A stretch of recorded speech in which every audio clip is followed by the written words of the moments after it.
whosoever believeth on him should not perish, but have everlasting life.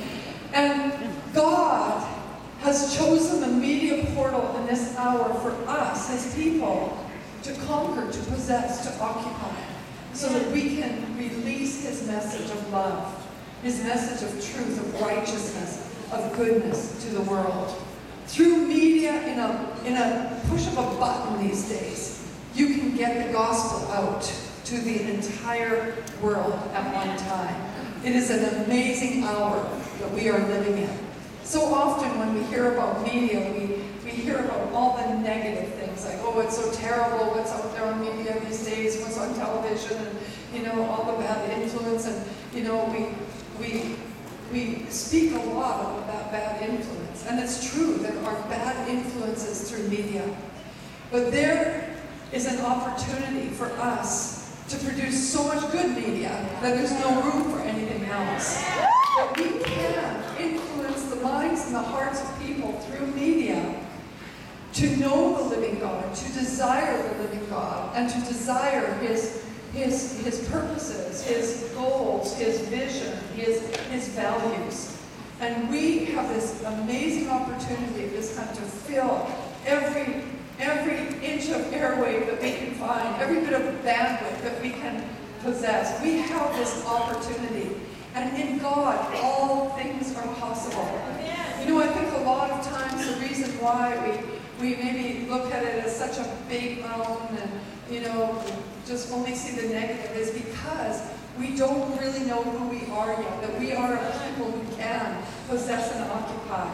And he's not looking for the mighty and the rich and the strong, and although he loves everyone, but he's also looking for those who maybe feel insignificant, and he wants them to know their significance in him.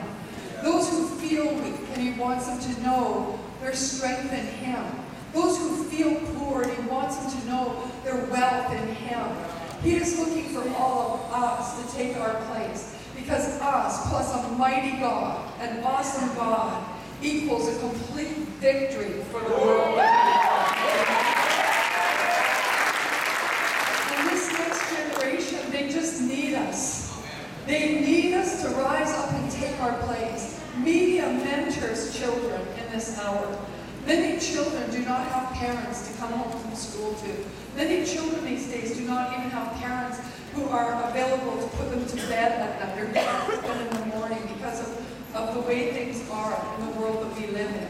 And so oftentimes children are put before television or before internet, and they do watch things that corrupt their little hearts and minds and start molding their mindsets at such an early age.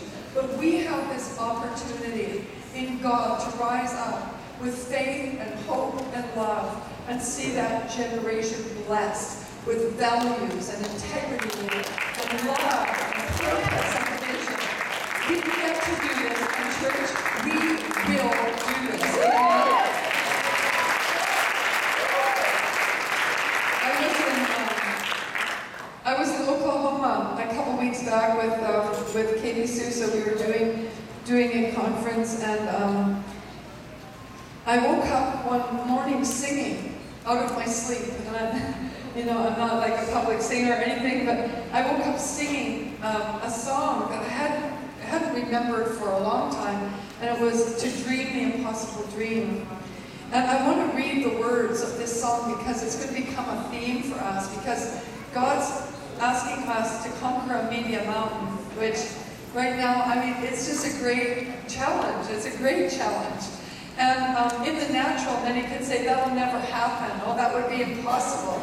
But all things are possible in God if we're willing to pay the price. If it's something we really value, if it's something that we really believe in, we can see his hand work through us to accomplish what he is looking for and what he is desiring. But I want to read the words of this song, and then we're going to have Jonathan lead us in this congregation, but this will be the theme song for the week.